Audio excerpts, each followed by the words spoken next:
God bless.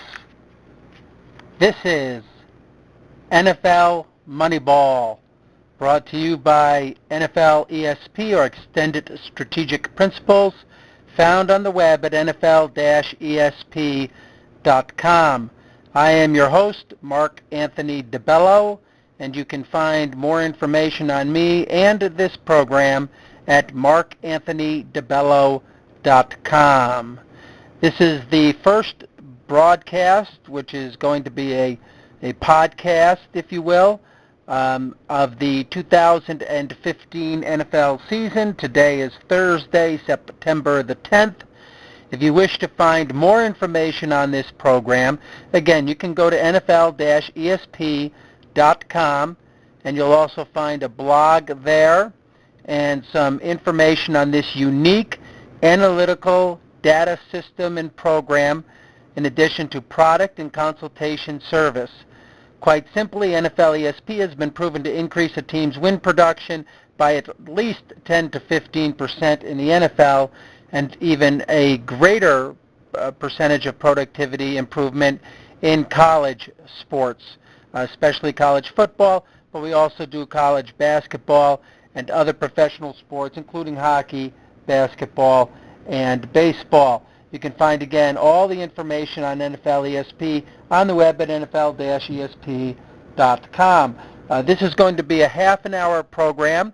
The goal is to get a wider audience, hopefully, prayerfully, to broadcast television. And you'll hear me mention God and prayer because I believe God is the highest intelligent mind in all of pro sports, the most intelligent. Certainly, we focus on the 3 P's here, which are prophecy, prediction, and productivity. And prophecy is simply just seeing the future. Prediction is seeing the future, again, in relation to mathematics. And don't ever forget that math is a language of God. There's certainly good godly numbers like 40 and 7 and 50 and 10. And then certainly we all have heard of the devil's number, or the evil number 666. And then production, again, this data system and program is designed to increase a team's win production by using the 4 attributes of NFL ESP, which are the spiritual, the motivational, the X's and O's, which is typically play design, and the strategic. And our strategic is our exclusive use of a number called the power spread. Yes, the power spread. It is a highly complex number which comes out in the form of a single index number, a plus or a minus, usually up to 17 to 20 points at the most. And then there is an attached probability percentage.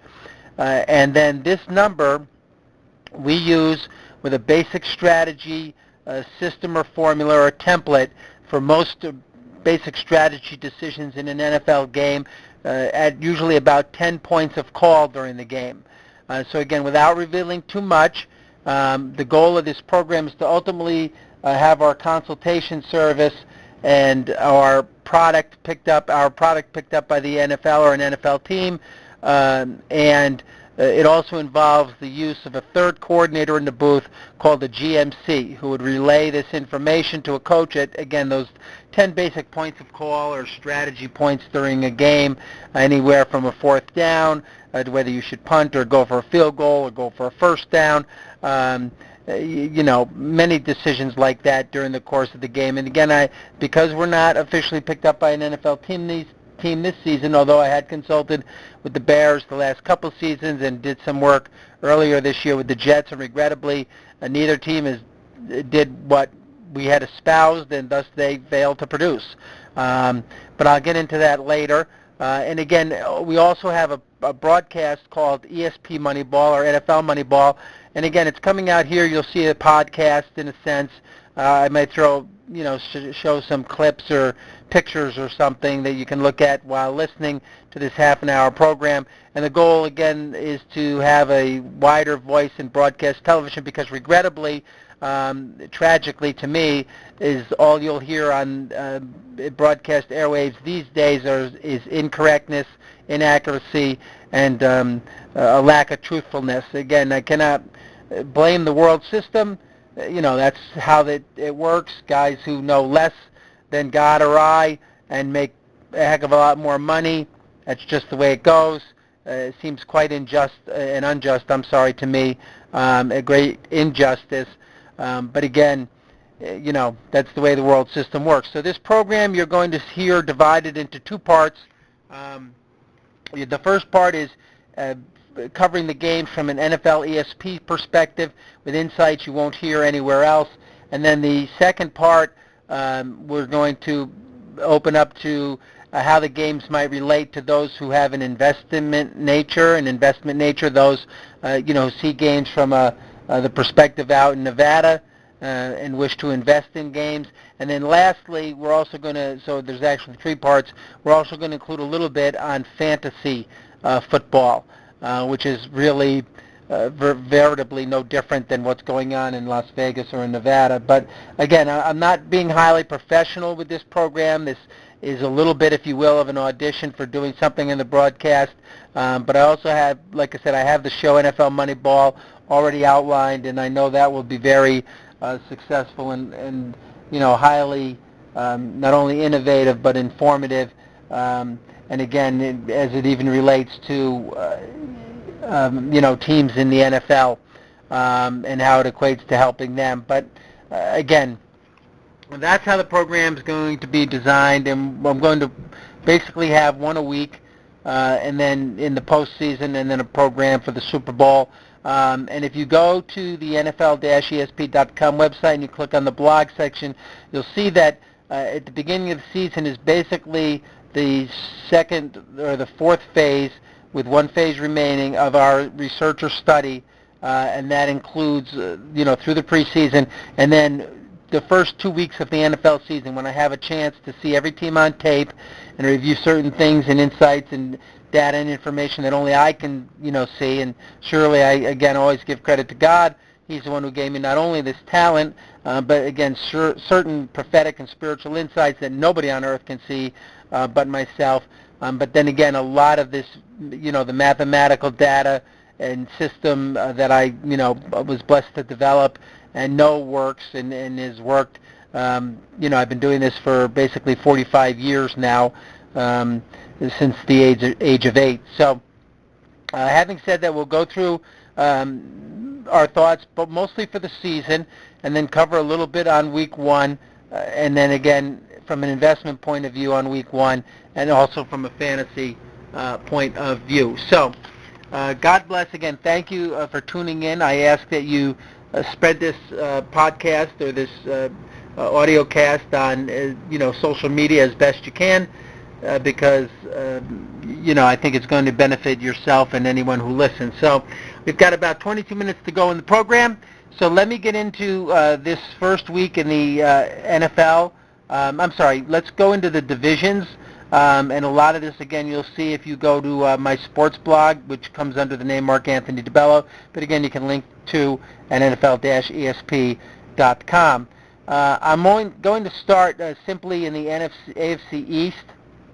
As far as the divisions go, I think the AFC East is probably the strongest, highest power-ranked division. I know this year the AFC, I believe, wholeheartedly is the strongest ranked conference, and I think the NFC had their 2 or 3 year run. New England upturned that last year, overturned that, and now you're going to see the AFC. Maybe they had a 10-year run recently, but maybe one. I don't know. Could be 2, 3, 4 years, but until the NFC does something dynamic to catch up, and usually that's done on offense, and in particularly through the quarterback, or some dramatic innovation, especially something like we do at NFL ESP, and use this statistical data and the use of the power spread and other innovative thoughts, not just something like a GMC, but just the entire nature of the game. I'll give you a quick, for instance, the two-point conversion. I predicted 10, 15 years ago I was trying to get teams to do two-point conversions as soon as they came into the league. It's the most productive and undervalued play, I think, in all of football, basically. And now it's basically becoming more part of the game because the rules changes to the extra point. So as things like that change, and if anybody gets, has the prophetic ability to see what NFL ESP sees, I think that'll change, certain attributes of the game. But my point again is, right now the AFC is the most dominant conference, regardless of the AFC team which represents the conference in the Super Bowl. I think they're ranked about 3 or 4 points better than the NFC, and a lot has to do, surely, with what the final records will be, although that's not the accurate indicator of the strength of a team. The power ranking and the power spread, which is the difference between the rankings, is more indicative of the quality of a team, the superiority of a team, the strength of a team, the power, which is what we really focus on, of a team, versus what the record is. It can be very, very deceptive. You only have to go as far as looking at Carolina last year, had a horrendous record, but was power ranked in the top, I think, 5 in the NFL, definitely in the NFC. And they showed that even, going through the playoffs as they did. So having said that, again, looking at the AFC East I have is the highest ranked division. They play the NFC East this year, which is, to me and my data, the lowest ranked division. I think they're going to see them end up being sort of like the NFC South was last year with Carolina, Atlanta, that the winning team was, I think, about 7-9, which was Carolina. I think you're going to see that in the NFC East this year, and we'll get to that, but I think you're going to see Dallas win that division with a sub 500 record, or at least no higher than 500. So the AFC East is looking like a strong division, the strongest division in the NFL this year. And as you'll see on the blog, we actually have Buffalo winning that division, even though Brady is back from a suspension, or that appeal got overturned, followed by Miami and the Jets. And already we had an interview with the Jets this year. I was blessed to be able to get that, and had predicted that they should have taken Marcus Mariota, who I think is one of the highest rated quarterbacks, if not the highest to come out since Andrew Luck and Cam Newton, and even Johnny Manziel, believe it or not. So I would put those 4 as the best 4 to come out in a decade or more. But again, the Jets missed that opportunity, and sure enough, Geno Smith is out because of a broken jaw, which is not a surprise, knowing what we had talked about last year with Rex Ryan being there and how motivational he was, and how he should still be the quarterback, the coach of the Jets, and that wasn't really the Jets' problem. The Jets' problem was that they had the lowest power-ranked quarterback in all the NFL, and that is Geno Smith. And that's for reasons more than the mathematical, but the spiritual, and you saw that with the turmoil and the tumult in the Jets locker room. In the AFC North, we have Baltimore, which definitely last year was the NFL's second-ranked team, actually higher than Seattle. It would have been New England, Baltimore, and Seattle. That's how we ranked them last year. And basically came down to a toss-up in the Super Bowl. We thought at the beginning of the year at this time, even back in April or May, we thought it'd be New England, Seattle Super Bowl, and it was. Baltimore can definitely benefit from using NFL ESP. I worked as a consultant with Coach Tressman, the offensive coordinator, for years. I know they're a good godly team. Mr. Bisciotti, I know Jim Harbaugh, Coach Harbaugh, John, I'm sorry, is. And then, I cannot reveal spiritual work done with Coach Tressman, but really think that Baltimore is making an egregious error by not taking on NFL ESP more so this year, because it would really help them when it came to something like home field advantage. And I can only say this, that they should have done a lot more with this, all these riots and stuff in Baltimore within the community, to get a better spiritual setting with God, if you will, with God, but not only with God, but a lot of that has to do with home field advantage and the home field biased calls that a team will get from the referees. And I won't go into all of that, but there's basically 4 things which determine home field advantage, but the most powerful thing is biased officiating calls for the home team. And you get those by things that are done through the media and done during the course of a year, believe it or not, and they really, I think, will come to fruition at the end of the season with Baltimore against Indy, and we'll get to the AFC South here, but I think Indy's going to have an easier road with regards to the record in their AFC South versus Baltimore in the AFC North. So I think you'll see Baltimore there in the end. Cleveland, if they use Johnny Manziel properly, which they didn't last year, and I can't foresee them again doing that this year, But whatever team he goes to, I think you'll see a trade at the end of his contract or at the end of, when his time is up in Cleveland, and I think he'll really blossom in another franchise. Regrettably, I would have loved to see us work with Cleveland because I think that's actually a playoff team waiting to happen, if you will. And then followed by Cincinnati and Pittsburgh in that division. I always thought Cincinnati was overrated, and they showed that in the playoffs last year. In the NFC South, again, Indy is the top team, actually power rated probably in all of the NFL, but I see too many people onto the NFL, and if you looked at a lot of my counterparts, if you will, out in Las Vegas, they put Indy as the favorite to win it all. So the fact that so many people are onto Indy makes me a little wary of them, because typically the public is wrong most of the time. But again, Indy is a high-quality team, and I think you'll see them in the end with Baltimore. Then again, I think you'll see, as I mentioned, Tennessee make a great improvement with Marcus Mariota, who I think should be rookie and will be rookie of the year. Houston made a mistake not taking Johnny Manziel before, got Clowney. He really didn't produce last year. So if he can produce this year, at least the Houston defense will be good. But again, and I relate a lot of this last year, Brian Hoyer versus even the Arkansas quarterback, Ryan Mallett. They're not the top quarterbacks in the league, and that's going to have Houston suffer. Jacksonville, God bless, they could do so much more in Jacksonville, but they're not. I've tried to connect with them for years. But anyway, so be it. In the AFC West, Denver, I think, is overrated. They're going to win that division by default, followed by KC, San Diego, and Oakland is actually an improving team, but they're in a tough division, a closely ranked division. Thankfully, the AFC West gets to play the NFC North, which includes Chicago and Minnesota, which they should win. But Detroit and Green Bay are tough teams. In fact, probably two of the highest-ranked NFC teams, and I'll get to those teams in a minute. So we go to the NFC now. The NFC East, I mentioned, is abysmal, will be abysmal this year. Dallas by default. They play the AFC East, as I noted, is the toughest division. The Giants, and you'll see this listed in the blog, but Beckham is fantastic.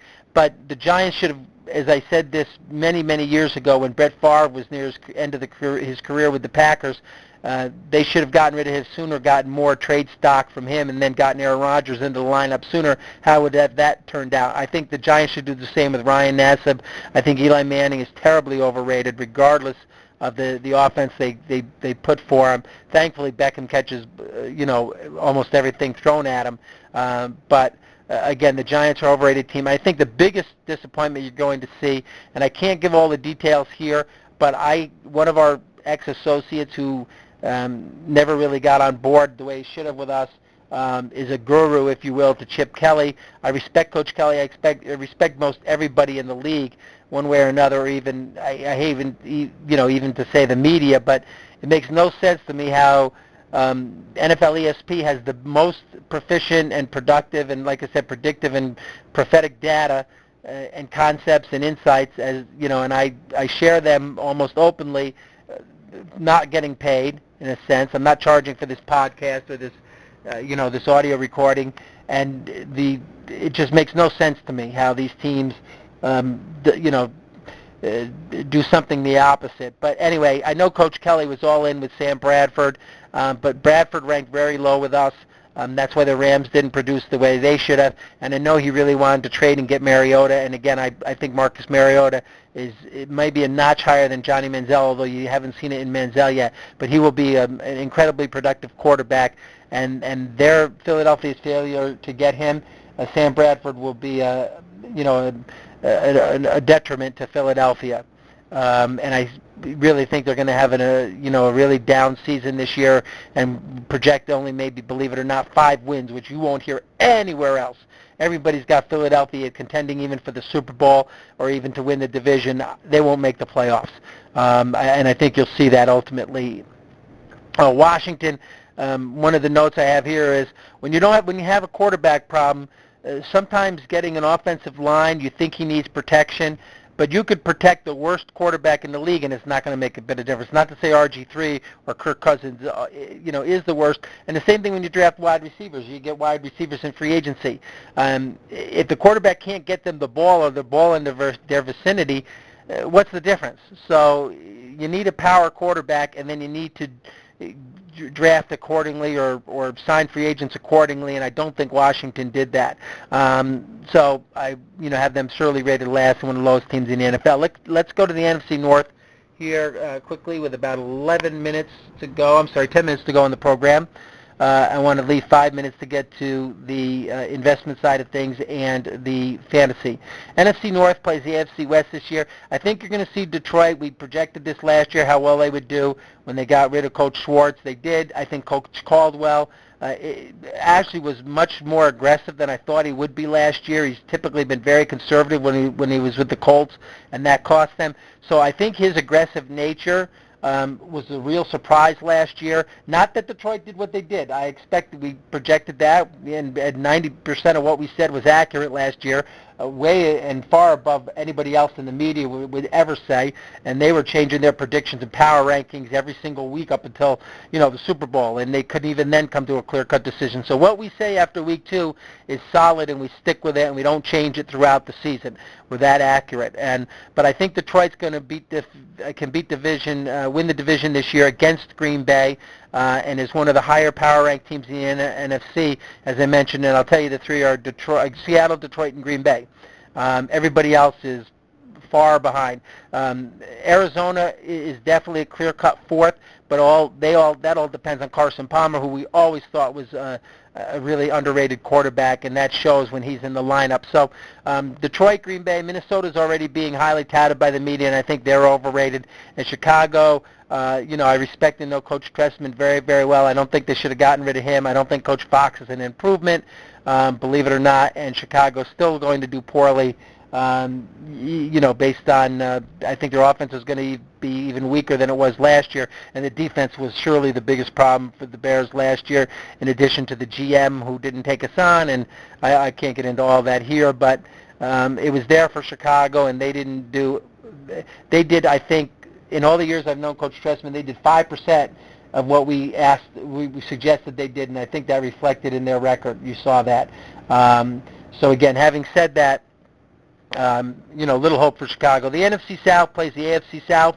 I think New Orleans will get back to first place in that division. That division usually, they have a new winner every season, followed by Carolina, Atlanta, and Tampa. I think the biggest mistake of the draft was taking Jameis Winston with the first pick. If Tampa took Mariota, I would have had them in the playoffs for sure. And I think you're going to see Winston turn out to be a Jamarcus Russell. Again, who wins that division? Atlanta, New Orleans, and Carolina are all really, really close, but I have to give the edge to New Orleans based on some data from last year. And again, we picked Carolina to win the division last year and go far in the, at least win their first playoff game, which I recall they did. So we're always really, really accurate. I don't know what these other people are studying or looking at. In the NFC West, Seattle will have a hangover from that tough loss. They're still by far the best team, still by the highest-ranked team, I'm sure, I know, basically in the NFC. It just depends on this hangover because they were really going for a repeat last year. Super Bowl, Coach Carroll had talked about it even before they won their Super Bowl, that they were really game planning for 2, which is a wise thing to do. The last coach I heard try to do that was Coach Belichick, and he succeeded in doing it with the Patriots. So Carson Palmer, as long as he's in there, Arizona should get second and probably a wild card. I think St. Louis is going to be an upstart, a surprise. Their defense is good, but I think, like I said, them getting Foles was a dramatic improvement to them having Bradford. But if they got a running back that was playing already, like Gordon or somebody instead of Todd Gurley, I think that that offense would have enough to really propel them into the playoffs. And San Francisco will probably be the team that finishes last, that everybody, even in the media is projecting. It's obvious they've had a lot of losses and changes, and I still think Colin Kaepernick is a great quarterback, or at least more highly ranked on our standard that we use, the data number that we use, the power spread. So again, the AFC Championship, in the NFC Championship, it's definitely going to be Baltimore and Indy. I think Buffalo's the only team that could surprise in there, but I see so many people picking Indy now, and that makes me a little bit nervous. Baltimore didn't look as good in the preseason as I expected them to, and I think, again, the Coach Trestman move at offensive coordinator is definitely an improvement on a team that was ranked equally with New England last year, just they both couldn't make it. If you looked at the data and just the simple box score stats, a turnover and the total yardage was basically the same, but if it wasn't for a turnover, I think Baltimore even outgained New England. Baltimore would have beat New England and been in this Super Bowl and then beaten Seattle, because that was a 50-50 game with them last year. In the NFC, it's Detroit, Green Bay, or Seattle. 95 or 99%. No other team is going to be in the NFC Championship other than two of those three. And in the Super Bowl, Detroit or, as I said, one of those three against Baltimore, Indy. Now, I can definitely have this refined after week 2, after I review the tape. So, having said that, with just 5 minutes to go, you'll see some of the power rankings and a lot of the listings there. So let's run down the NFL from a Vegas perspective, and then a quick little note on fantasy, just to keep this program at 30 minutes. The Thursday night game is going on as I'm watching. 2 missed field goals by New England. Pittsburgh. Pittsburgh probably should have covered that game, but now going into halftime here, the Pats have a 14-0 lead. I'm not going to project this game. It's going on now, and I'm not going to be like everybody else in the media, but I do know 2 missed field goals. You're probably going to see a Pats cover here for the rest of this game, and normally you'll see that the Super Bowl team who comes back and plays this Thursday night special, they always come back to cover, and I would expect the Pats to not cover next week. Green Bay and Chicago, I'd have to take Chicago. The whole world's taking Green Bay. Kansas City is a better team than Houston. I saw all the negatives I needed to see from Houston during Hard Knocks. And Kansas City, I think, should cover that game. It'd be a close one. The Jets, actually, because the Browns, Manziel's injured, I think the Jets will do well in that game, although I wouldn't invest in either of those teams. I think you're going to see these are the 2 best AFC teams right now, the Colts and Bills, or the Colts and Ravens, and as I mentioned, and I think the Bills will upset the Colts. But the Colts in the long run are the better team, but the Bills again will shock and win that division. First time New England loses that division in I think a decade, however long they've been on top. Miami's definitely a better team than the Redskins. That game's a little bit fishy, and the public usually does get to win one game, and I think that'll be the one that they win. Everybody's investing in Miami, and I do think they're the better team than the Redskins. Only turnovers can kill Miami. If Tannehill runs, Miami will do a lot better. If he does so. Carolina should beat Jacksonville. I'd expect to see a lot of home teams winning this year. Home field advantage, which as much as 7 points last year, was the most dynamic year in all of home field advantage from a power spread perspective, and I think you're going to really see that click again this year. So I would be a little scared of Jacksonville. Kelvin Benjamin being out will cost Carolina for the season, but not necessarily in the first game. But again, it all depends on Cam Newton there, and again, Jacksonville is a really bad team. I think you're going to see an upset St. Louis over Seattle. In the long run, I already mentioned how they'll play out during the season. Arizona, definitely a better team than New Orleans, and I think a lot of people are investing in New Orleans, and that's this week, and I think you're going to see with Palmer in the lineup, Arizona is the better team and is going to win that game at home. Detroit is a better team than San Diego, but San Diego is at home, so again, you always have to watch out for these home teams, especially their home favorite, but home underdogs, and again, that's basically just give 7 points. It depends. Home field advantage should be anywhere from 2.5 to 7 points. Some teams are higher on the 7-point scale. I don't think San Diego is one of them, but again, I think Detroit's a better team. Tennessee definitely over Tampa. I would, invest in that all day. A lot of people, I think that the Raiders are going to surprise the Bengals. I can see that game going either way, but I'd have to lean toward the Bengals. I definitely like the Ravens plus the points against the Broncos. I think they'll upset them and win that game, despite the Broncos getting a huge home field advantage, one of the highest ones at 7 points. Cowboys and Giants, those are 2 bad teams. I would take the points in that game, just to keep it close, but they're bad teams. And again, in a big upset, not by the power spread number, but I would take Atlanta over Philly. As I mentioned, Philly's overrated in a high-scoring game. And from a fantasy perspective, take anybody or everybody who's with Atlanta. And I think the whole world is going to be telling you to play Minnesota, but I would take San Francisco here in Week 1. So we got 30 seconds to go. Again, I gave you the fantasy angle. I'd like to spend more time on it because I know that's what most people are doing next week, and I'll do that. But you want to take teams, that are obviously going to score, go over, and how do they win? Do they win by running or do they win by passing? So I think Atlanta's a passing team, so you're going to see Matt Ryan do really well and Julio Jones. So having said that, we've got 15 seconds to wrap up this program. I am Mark Anthony DeBello, your host. This has been NFL Moneyball, found at NFL-ESP.com. Thank you, and God bless you.